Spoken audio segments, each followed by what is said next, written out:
tal? ¿Cómo les va? Bienvenidos a Futuro Posible.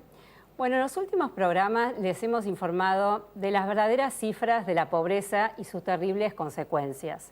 Sabemos que hay 11 millones de pobres según la Universidad Católica Argentina. Han estado aquí distintas ONGs, como también empresarios, tratando de solucionar los diferentes problemas de la pobreza.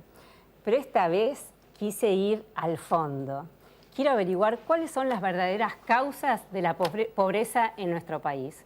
Por eso tengo un invitado de lujo que enseguida se los voy a presentar, pero bueno, les cuento. Es uno de los más prestigiosos historiadores y pensadores del país. Bueno, los dejo con intriga y ya venimos.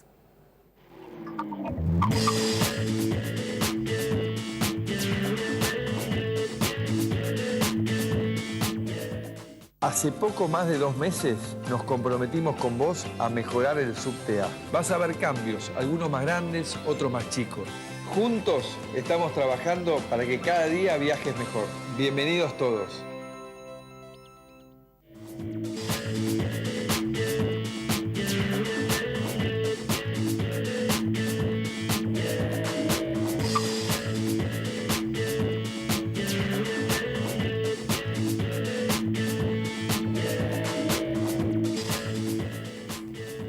Como les dije, uno de los más prestigiosos historiadores y pensadores que tiene nuestro país, Luis Alberto Romero. ¿Qué tal? ¿Cómo estás? ¿Qué tal? Bueno, muchísimas gracias por estar aquí conmigo. Claro.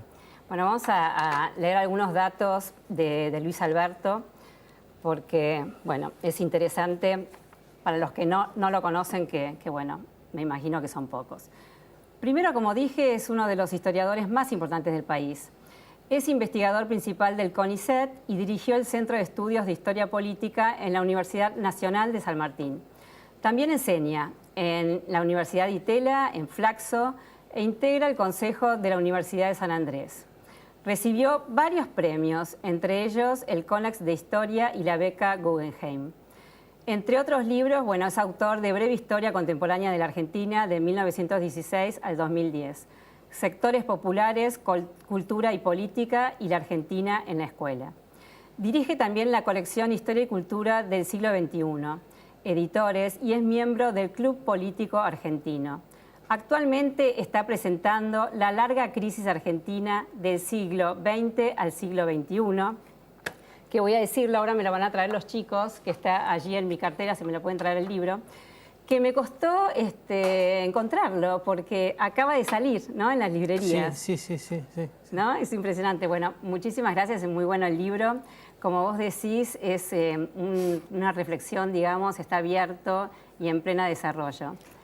Sí, ese es el problema, ¿no? Que tuve que darle el punto final en el mes de febrero, ¿no? Y desde febrero acá han pasado tantas cosas, ¿no?, que ya va quedando un poco está antiguo, abierto, ¿no? Sí, está abierto. Absolutamente, sí. Bueno, Luis Alberto, acá como viste en la presentación del programa, indagamos acerca de los temas de la pobreza. Por supuesto que para saber por qué tenemos semejante población de pobres, tenemos que ir a las crisis de la Argentina. Y vos, bueno, notablemente has dividido las crisis en Argentina, digámoslo que has demostrado que en las últimas 4 décadas la Argentina vive en crisis. ¿Sí nos puedes contar? Bueno, vive en crisis. Yo creo que la década del 70 es un punto de inflexión, ¿no? Toda la década del 70. La primera parte, que fue muy turbulenta, y la segunda parte, que es la de la dictadura militar, ¿no? Y yo creo que la Argentina se dio vuelta como una media y pasó a ser casi lo contrario de lo que había sido hasta entonces, ¿no? En el caso de la pobreza particularmente, porque una cosa que caracterizó a la sociedad argentina desde que empezó la inmigración a fines del siglo XIX fue que básicamente había empleo para todos. Por supuesto, siempre hay un pequeño porcentaje, pero yo me acuerdo cuando era estudiante en la década del 60 se decía que un 5% de desocupación era señal de una crisis grave, ¿no? Esas eran las dimensiones de aquella Argentina. Y pobres, por supuesto, había, pero en el orden de un 3-4%, ¿no? Nada que ver con estas cifras abrumadoras que tenemos ahora. bueno, que ni siquiera sabemos exactamente cuáles son porque vivimos a ciegas en este país en materia de estadísticas, pero estimamos que entre un 25 y un 30% de la población está por debajo de la línea de la pobreza, ¿no? Y luego está la línea de la indigencia, que es mucho más, que también es impresionante, más dramática, ¿no? En estas 4 décadas también señalás que hay 2 momentos donde Argentina tiene la oportunidad, hay un futuro, decís, hay una oportunidad de futuro, que son, bueno, la vuelta a la democracia con Alfonsín y luego también, vamos a decir, en esta última década del gobierno de Kirchner, sí, cuando sí, gracias sí. a la economía, digamos, que comienza a crecer, Sí. bueno, los índices de la pobreza y todo va cambiando. Es decir, Sí. Argentina pierde 2 veces la oportunidad. Sí. Y primero te digo, ¿la oportunidad de qué? ¿No? Porque a mí me parece que, si bien la historia es muy compleja y hay muchas cosas que se entrecruzan, hay, en mi opinión, un hilo central de esta larga crisis, que es la declinación del Estado. Y más que la declinación, casi la sistemática destrucción, porque hay cosas que se han hecho o se siguen haciendo que son realmente intencionadas, voluntarias, ¿no? Y el Estado... en fin, la crisis del Estado tiene que ver con cosas tan diversas como, por ejemplo, la crisis de la legalidad, ¿no? Cuánta gente cree que la ley existe para ser cumplida, esto por un lado, y por otro lado cosas tan elementales como la escuela pública, los hospitales, la seguridad, ¿no? Y esos ingredientes tienen mucho que ver con el mundo de la pobreza. Ahora, yendo a tu pregunta... ¿Por qué perdimos la oportunidad estas 2 veces? Después de la dictadura militar, yo creo que la democracia generó una ilusión fantástica, ¿no? Muy importante, porque sin esa ilusión no se habría construido lo que se construyó, que fue una democracia, no solo democracia del sufragio, sino del imperio de la ley, del pluralismo y de las instituciones, ¿no? Que es algo raro en la Argentina, es decir, no lo habíamos tenido antes, ¿no? Y... ahí no lo acompañó Alfonsín la parte económica, digamos, ¿no? Yo creo que después de esa enorme ilusión, como de rebote, vino una desilusión, un desencanto, que tuvo que ver con la parte económica, efectivamente, porque la Argentina vivió en penuria económica muchas décadas, ¿no? Pero además de eso, yo creo que hubo una sobreestimación de Alfonsín y de nosotros, los ciudadanos también, de qué es lo que con la democracia se podía hacer, ¿no? Sí. Aquella famosa frase de Alfonsín, maravillosa porque expresaba una buena intención que impactó. En la democracia se come, se educa, se cura. Estaba basada en la idea de que había un Estado que podía hacer eso, ¿no? Y yo creo que el propio gobierno radical se sorprendió de lo mal que estaba el Estado y lo difícil que era cumplir esas promesas que, en fin, son mínimas, digamos, pero que apuntan a políticas universales, es decir, una política alimentaria que cubra todo el panorama del hambre de la sociedad, una política educativa.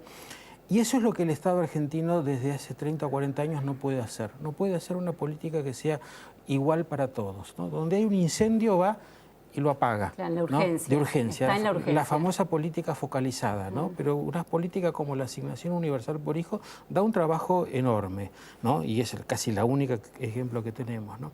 Ahora, el otro punto que vos señalás es, después de la desilusión de la democracia y después de los cambios políticos que conocemos y después de las 2 crisis muy impresionantes en 1989 y en 2001, que pareció que el país se deshacía, sorpresivamente vino la bonanza económica. Yo no sé cuánta gente se lo esperaba, ¿no? Porque una vez que ocurrió, uno se lo explica por los cambios anteriores, etcétera, pero fue una sorpresa, y yo creo que hasta para el propio gobierno de Kirchner fue una sorpresa, ¿no? Y ahí la Argentina volvió a pararse económicamente, tuvo su famoso superávit fiscal, su famoso superávit de las cuentas externas y mucho dinero, con el cual se podría haber empezado a hacer algunas de estas cosas, ¿no? Y bueno, no se usó para eso, ¿no? Bueno, para qué se usó es otra historia, pero claramente sí, no se usó para eso, ni tampoco apareció la idea de que el Estado era algo que hubiera que reconstruir, por el contrario, ¿no? Cada vez se lo maltrató más. Tenemos el caso del INDEC, que es una política muy deliberada, y sin la cual yo creo que está claro que no hay un gobierno que pueda pensar una política de largo plazo, porque si no tiene números que está claro que no había interés en política. No, entonces esa oportunidad yo creo que se desperdició, ¿no? Es decir, por lo que me estás diciendo, las dos oportunidades se pierden por la falta del Estado. No tanto por el tema económico con el gobierno de Alfonsín, sino por una falta de Estado. Todo concurre, ¿no? Y el pobre Alfonsín realmente padeció mucho con la deuda externa y la dureza que tenía el mundo financiero en aquella época, ¿no? Pero el Estado son las herramientas. Un Estado es no solo la Constitución, sino también el Ministerio, la Dirección Nacional, la burocracia, los empleados, toda la cadena como un sistema nervioso que lleva los impulsos del cerebro hasta el último rincón, ¿no? Y esa cadena estaba muy deteriorada en las formas de funcionamiento. Entonces, uno puede ordenar, ¿no?, que haya una caja pan para todo el mundo. Ahora, de ahí a que llegue a todo el mundo, ¿no?, se necesita mucha intermediación, y eso estaba mal, ¿no? Y después fue estando peor, ¿no? Ahora, Luis, también se me ocurre indagar acerca de la sociedad. Bueno, somos todos la gente común, ¿no? En la crisis 2001-2002, como vos decís en el libro, realmente tuvimos un año para profundizar y saber que estábamos muy mal, ¿no? Y ahí, bueno, la famosa frase de que se vayan todos y el desprestigio de la clase política, de las instituciones, etcétera. ¿Qué pasa con esta sociedad? Que en ese momento parecía como que se ponía los pantalones y bueno, con el cacerolazo, con la protesta, se daba a conocer. ¿Qué pasó con esa sociedad? Luego, cuando comienza el boom económico, digamos que tienen plata en el bolsillo, como se llama así, esa sociedad se adormece y deja de reclamar por lo necesario. Sí, yo te diría dos cosas de distinta envergadura. La primera es, cuando yo era joven, digamos hasta los 70, la sociedad argentina era una cosa completamente distinta de la actual. Era una sociedad donde naturalmente había diferencias, pero como una suave pendiente, ¿no? Y además con mucha posibilidad de progreso, ¿no? Los hijos mejor que los padres, como regla, ¿no? Mientras que la sociedad cercana a nosotros de los últimos 30 o 40 años es una sociedad escindida, ¿no? Creo que tu interés es precisamente ese, ¿no es cierto? Cómo se forma el mundo de la pobreza. De modo que también se rompen muchos de los mecanismos por los cuales la sociedad reflexiona normalmente, que son sus asociaciones, ¿no? Asociaciones de todo tipo, las ONG, las sociedades barriales, son las que van haciendo las ideas de la sociedad, ¿no? Entonces, en 2002 estallaron esas ideas un poco espasmódicamente, un poco desordenadamente, pero, y ahora otra vez vuelven mis recuerdos personales, yo creo que fue un año excepcional, muy difícil, por supuesto, ¿no?, pero notablemente creativo, donde muchísima gente se reunía para pensar cosas alternativas. Por ejemplo, los famosos clubes del trueque, ¿no? A distancia uno puede decir esto técnicamente no iba a funcionar, pero había una energía puesta en eso. Y en ese momento funcionó. Un entusiasmo, y efectivamente mucha gente la sacó del apuro, ¿no? Y lo mismo con respecto a pensar qué hacer, ¿no? Yo me acuerdo que participaba de unas reuniones que se hacían en el sótano de una parroquia de Buenos Aires, ¿no?, de la parroquia de Santa Catalina, ¿no?, donde conocía gente de lo más variada que venía a discutir, una cantidad de gente que jamás habría conocido en mi vida, y todos pensando cómo hace un barco medio hundido para salir a flote sin que venga alguien a ayudarlos con lo que tenemos, ¿no? Y te digo que la primera mitad de este libro la escribí ese año con toda la cabeza en actividad por esa situación, ¿no? Ahora, ¿de eso qué quedó? Bueno, por supuesto quedaron muchos reclamos que son los que conforman la parte, diríamos, positiva del gobierno de los Kirchner, que se hicieron cargo de los reclamos con la justicia. Pero, por ejemplo, un reclamo que estaba muy maduro, que era la reforma política, ¿no?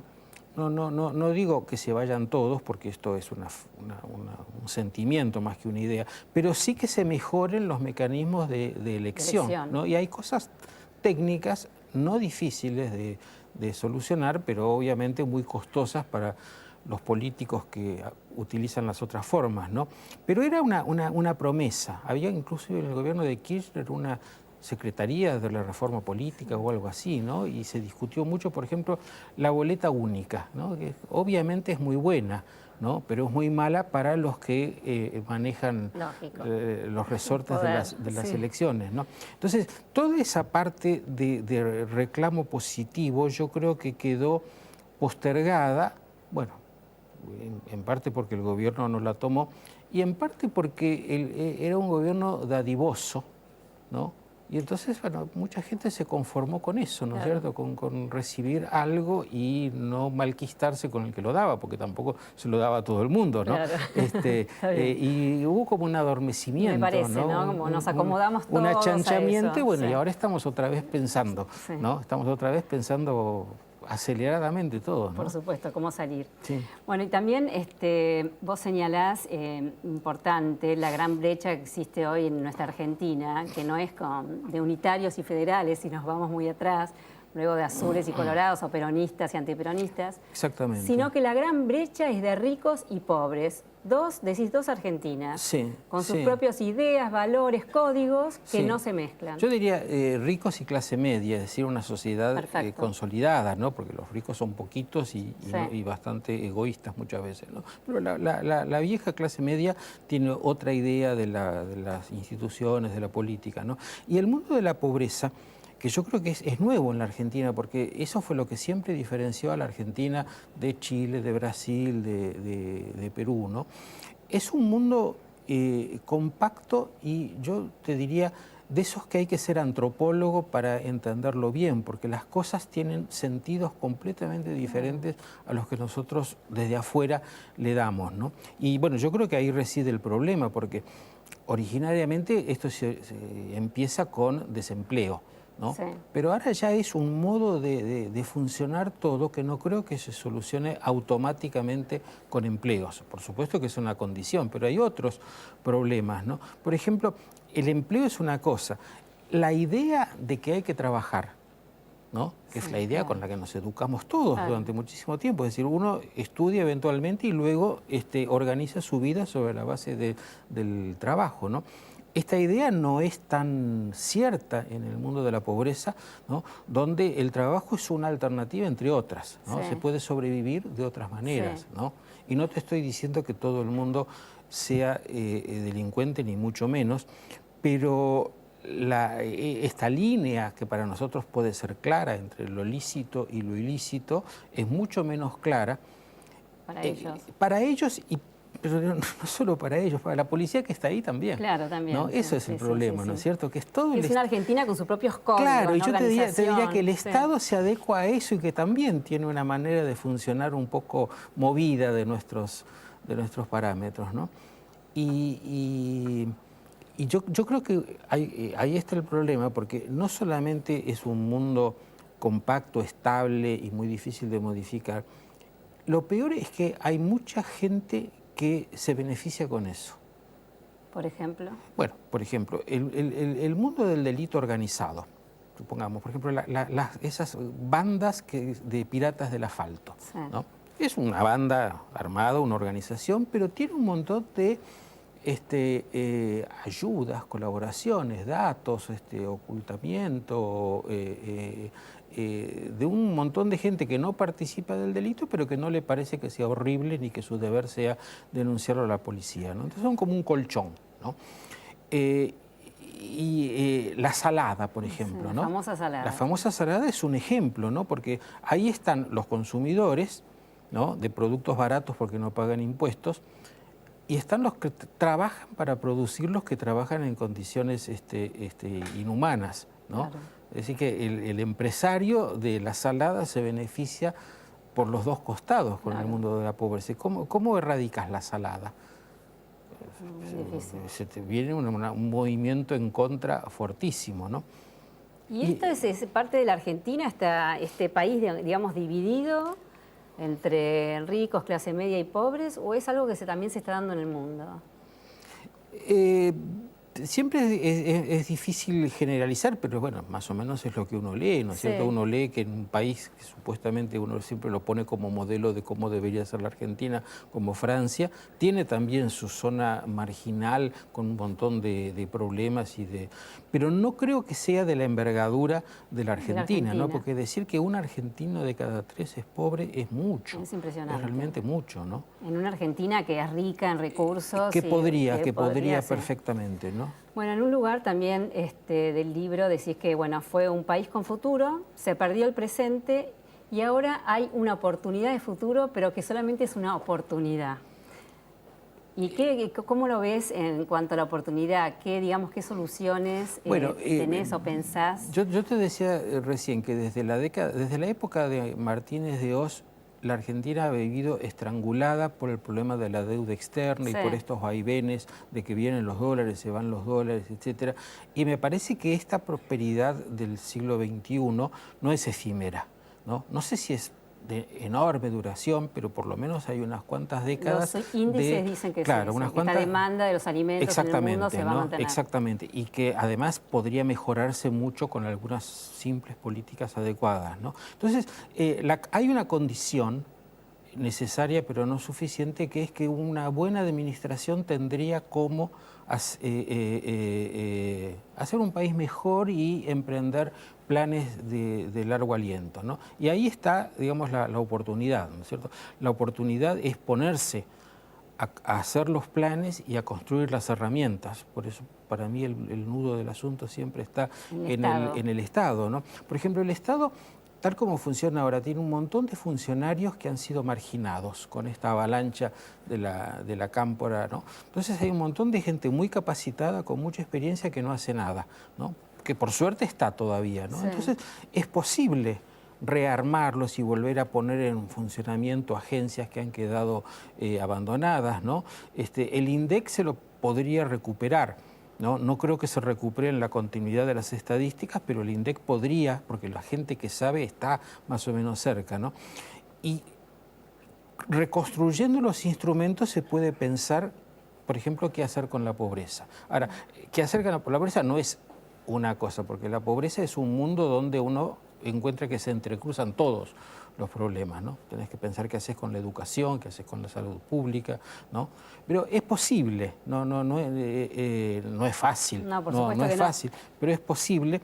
Yo creo que este gobierno es como un gran bloqueo para todo eso, por eso espero que lleguemos normalmente a 2015 y de ahí podamos... Rápido al 2015. Sí, que lleguemos bien, normalmente, porque una alteración de la vida institucional sería catastrófica, ¿no? Pero que lleguemos normalmente y que se pueda arrancar de ahí con buen rumbo. Luis Alberto, ¿qué opinás del Papa Francisco? A ver si puede ser un líder influyente en el mundo como fue Juan Pablo II. Juan Pablo con el tema del comunismo, ¿no? Su lucha tanto en su Polonia natal como bueno, en el resto del mundo. ¿Vos crees que Bergoglio puede ser una figura así influyente y sus banderas, bueno, toman sus banderas que son de la austeridad, ¿no? Su lucha contra la pobreza y su lucha contra la corrupción? Claro, bueno, creo que uno de los problemas es que hay muchos mundos que esperan cosas un poco distintas, porque hay todo un mundo que espera que él haga un gran esfuerzo para eliminar los abusos sexuales y todas esas cosas, ¿no? Sí. Hay otra gente que espera que ponga orden en las finanzas y elimine esa maraña de negocios, que son dos cosas importantes, pero que no son el problema central de países como la Argentina, sí. ¿no? Para países como la Argentina, su otro programa, que es el de la pobreza, sí es muy importante, ¿no? Yo creo que es muy bueno, como testimonialmente me parece que es muy bueno, sí. ¿no? Por supuesto, no es su trabajo hacer las cosas concretas. El trabajo de un papa es alertar sobre el problema y concientizar, y eso yo creo que él lo puede hacer muy bien, ¿no? Y en cuanto a lo otro, creo que también porque es un hombre con una gran capacidad política, ¿no?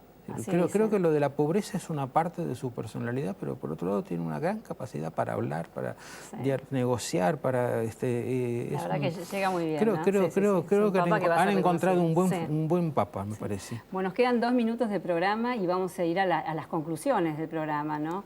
Yo, cortito por todo lo que vos estás diciendo, bueno, también voy a decir que es necesario el Estado y formular políticas públicas, ¿no? Que se mantengan en el tiempo. Para mí es fundamental, bueno, para vos también es fundamental, ¿no? Que la urgencia, está bien, solucionemos la urgencia, pero que hayan políticas públicas que se mantengan en el tiempo. Y una conclusión del pensador. A ver. Sí, y políticas públicas que se discutan, porque lo importante es que tienen que ser elaboradas por el conjunto de la sociedad para que todos queramos seguirlas. No se trata de que venga un iluminado y nos entregue un plan, ¿no? Necesitamos discusión, necesitamos ámbitos para discutir, para explicar las diferencias y para ponernos de acuerdo, ¿no? Por supuesto. Bueno, Luis Alberto Romero, un lujo. Bueno. Por supuesto que vas a venir a otro programa más. Bueno, muchísimas gracias. Muchas gracias a vos. Bueno, muchísimas gracias a ustedes y los espero la próxima semana. Chau, chau.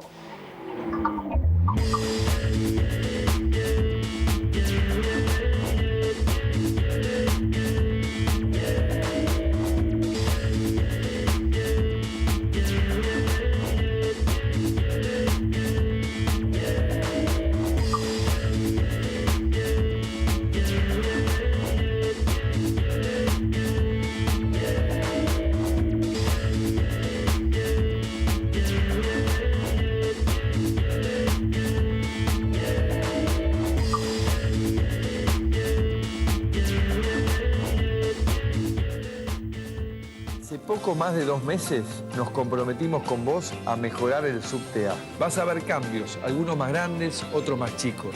Juntos estamos trabajando para que cada día viajes mejor. Bienvenidos todos.